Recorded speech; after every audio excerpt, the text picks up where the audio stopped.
BJP. നേതാവ് V. Muraleedharan എം.പിയുടെ വീടിന് എതിരായുള്ള അക്രമത്തെ പ്രധാനമന്ത്രി നരേന്ദ്രമോദി അപലപിച്ചു. തിരുപ്പതിക്ക് സമീപമുള്ള അനന്തപൂരിലെ ബൂത്ത് തല പ്രവർത്തകരുടെയും ഒപ്പം ജനപ്രതിനിധികളുടെയും യോഗത്തിലാണ് ഇത്തരമൊരു അഭിപ്രായം മോദി ഉന്നയിച്ചത്.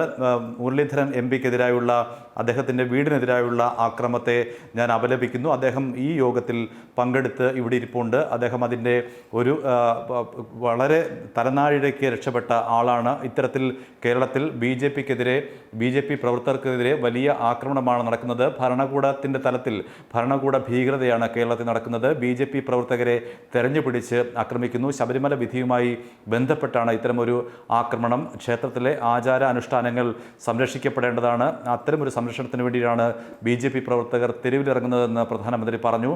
ഏതായാലും മുരളീധരന് വളരെ അനുകൂലമായിട്ടാണ് പ്രധാനമന്ത്രി സംസാരിച്ചത്. അദ്ദേഹത്തിൻ്റെ കുടുംബ വീടിന് നേരെയാണ് CPM പ്രവർത്തകർ അക്രമം അഴിച്ചുവിട്ടത്. CPMൻ്റെ യഥാർത്ഥ മുഖമാണ് ഇതിലൂടെ തെളിയുന്നതെന്നാണ് പ്രധാനമന്ത്രി പറഞ്ഞത്. മുരളീധരൻ ഇവിടെ ജീവനോടെ ഇരിക്കുന്നത് ഭാഗ്യം കൊണ്ട് മാത്രമാണ്.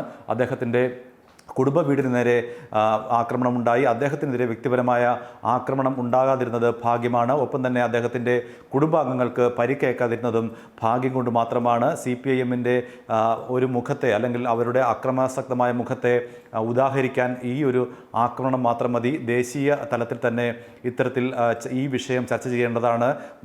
ജനപ്രതിനിധികൾക്ക് നേരെയും ഒപ്പം ബി.ജെ.പിയുടെ നേതാക്കൾക്കെതിരെയും കേരളത്തിൽ വ്യാപകമായ അതിക്രമമാണ് CPIM അഴിച്ചുവിടുന്നത്. അവരുടെ മുഖമുദ്ര അക്രമമാണെന്നും പ്രധാനമന്ത്രി പറഞ്ഞു.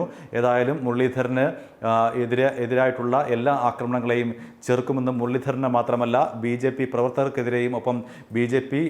ജനപ്രതിനിധികൾക്കെതിരെയുമുള്ള ആക്രമണങ്ങളെ ചെറുക്കുമെന്നും അവർക്ക് എല്ലാവിധ സംരക്ഷണം ഒരുക്കുമെന്നും പ്രധാനമന്ത്രി നരേന്ദ്രമോദി യോഗത്തിൽ പറഞ്ഞു.